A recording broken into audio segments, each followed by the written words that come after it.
मानवीय चेतना में जो दीप्तिमान अंश है उसे दिव्य सत्ता का स्पंदन कहना चाहिए। भगवान कृष्ण ने गीता में कहा है, अंगुष्ठ प्रमाण ज्योति स्वरूप मैं तेरे अंदर हूँ। ये बात यहाँ सत्य साबित होती है। प्रकाश के रूप में परमात्मा हमारे हृदय में है और वे प्रकाश जिस तरह फैलता है, स्वर्ण भगवान का जिस तरह प्रकाश फैलता है, इसी तरह अंतरात्मा में बसे हुए परमात्मा प्रकाश स्वरूप है। यहाँ हमारी दृष्टि चेंज करना है। आपने आज तक कृष्ण भगवान की छवियां ही आपके अंतर जगत में डाउनलोड की है।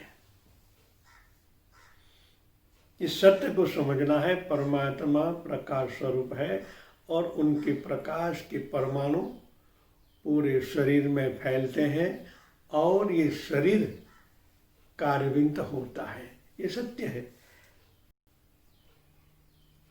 हम कार्य कर सकते हैं।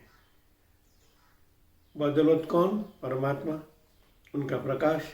तो परमात्मा प्रकाश स्वरूप है, ऐसा हमारा बृहदारण्यक उपनिषद भी कहता है। तो ये एक्सेप्ट करना है। आपको परमात्मा का स्वरूप एक्सेप्ट करना है। तो गीता ने सिक्का लगाया है, मैं ऐसा हूं। क्योंकि हम कई जन्मों से ऐसी छवियां ही हमारे हृदय में अवतरित की है। इसके हिसाब से हमारा और परमात्मा ब्रह्म का कनेक्शन नहीं होता। तो ऐसे महात्माओं के पुस्तक पढ़ने के बाद हमारे अंदर दृष्टि चेंज करना चाहिए, वरना हम इस जन्म में भी ईश्वर की साक्षात्कार की अनुभूति से वंचित रह जाएंगे। क्योंकि ये स्पष्ट कहा है और ये अनुभव सिद्ध है। जो जो महात्माओं को ऐसा अनुभव हुआ है उन्होंने यही कहा है, चाहे स्वामी विवेकानंद हो, रामकृष्ण जी हो, ज्ञानेश्वर जी हो, तुकाराम जी हो, नरसिंह मेहता हो, मीराबाई हो, कोई भी महात्मा, परमात्मा सत्य एक ही है, सबने ऐसा ही अनुभव किया है और वर्णन भी किया है।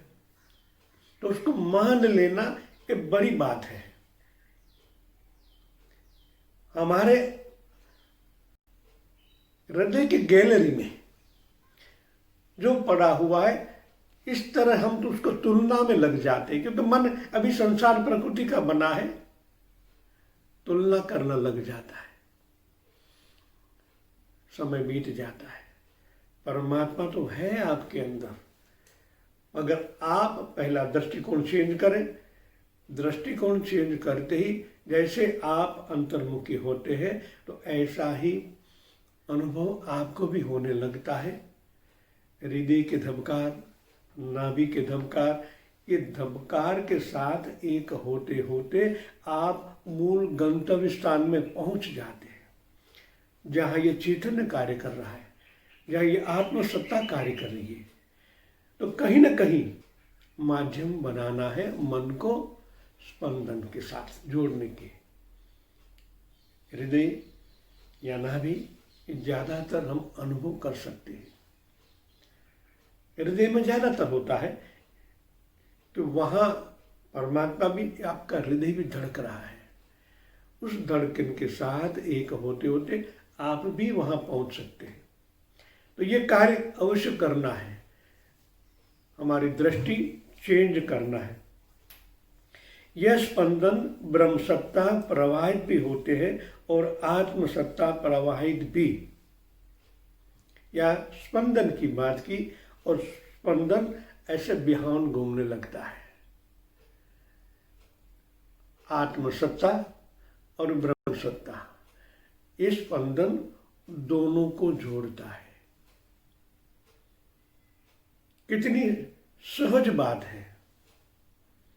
परमात्मा इतना सहज है, मगर कई पुस्तकों ने, कई ऐसे कर्म कांडों ने उनको इतना, जिसको कहे इतना ऐसा कर दिया है कि हमको समझना मुश्किल हो जाता है, हम उसमें उलझ जाते हैं। वरना परमात्मा बिल्कुल सहज है, आपके अंदर ही है, मगर आप कर्म कांड के लिए बाहर जाना पड़ता है। और बाहर तो बाहर भी परमात्मा है, मगर वो अति सूक्ष्म है, उनका कनेक्शन होना, अनुभव करना बहुत मुश्किल है। इसलिए जब ईश्वरी सत्ता का अनुभव करना होता है तब आपको अंदर ही उतरना पड़ेगा, इस स्पंदन के द्वारा। मंत्र का भी स्पंदन है तो प्रकाश का भी स्पंदन है। जब ये दोनों एक होते हैं तुरंत आपको अनुभव होने लगता है।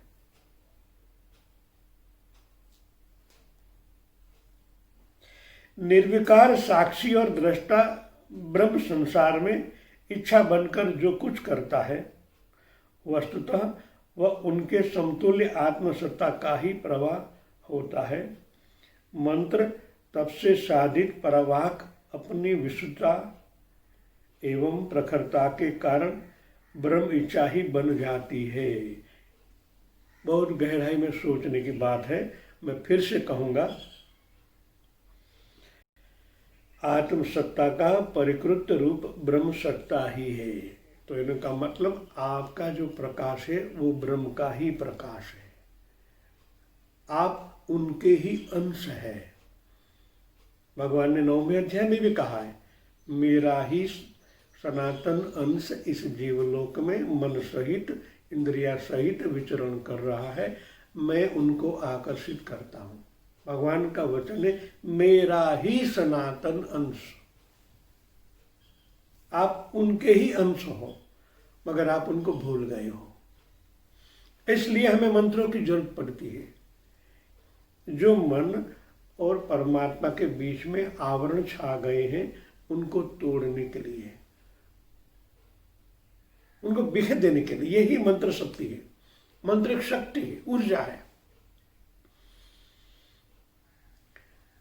वो सूक्ष्म, मंत्र सूक्ष्म, आवरण भी सूक्ष्म है। हमारे हृदय में जो आवरण बने हैं मन के ही, मन सूक्ष्म है तो उनके आवरण भी सूक्ष्म है।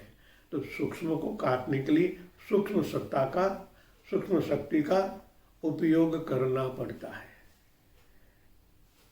जब ये एक हो जाते हैं, जब ये प्रवाहित होने लगते हैं, तो हर एक कार्य में आप 100% कर सकते हैं।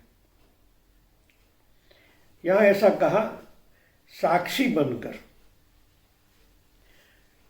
साक्षी का मतलब है दृष्टा भाव। देख रहे हैं फिर भी आपका मन वहां नहीं है, मन आपके साथ जुड़ा है। आप कहीं देखोगे, उनके इन्वॉल्व हो जाओगे तो दृष्टा भाव नहीं रहेगा। मन को कहीं ठहराना है, जहाँ हाथ ऊपर या हृदय में। मन को हृदय में रखकर आप जब उनको देखते हैं तो स्वयंभू आपकी सुषुम्ना मार्ग ओपन हो जाता है। नैदान पिंगला इस ब्रह्मनाड़ी में प्रवाहित होने लगता है, तब इनको परमानेंट दृष्टा भाव कहा जाता है।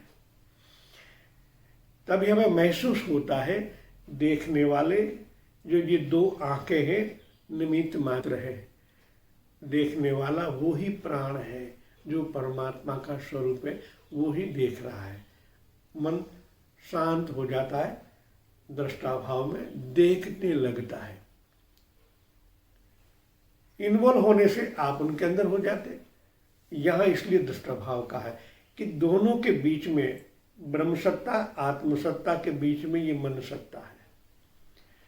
ये सत्ता परमात्मा को मिलाती है और बीच में जो प्रकृति वहां भी ले जाती है।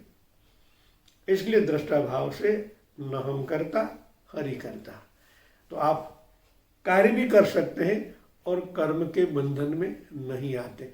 इनकी एक वाइब्रेशन शिविर होती है, प्रैक्टिकल सिखाया जाता है कि दृष्टा भाव कैसे रखा जाए। गीता में तो लिखा है 5000 साल पहले, कई महात्मा भी कहते हैं, मगर दृष्टा भाव का प्रैक्टिकल अनुभव यहाँ करवाया जाता है और 100% कार्य भी होते हैं। जय सच्चिदानंद।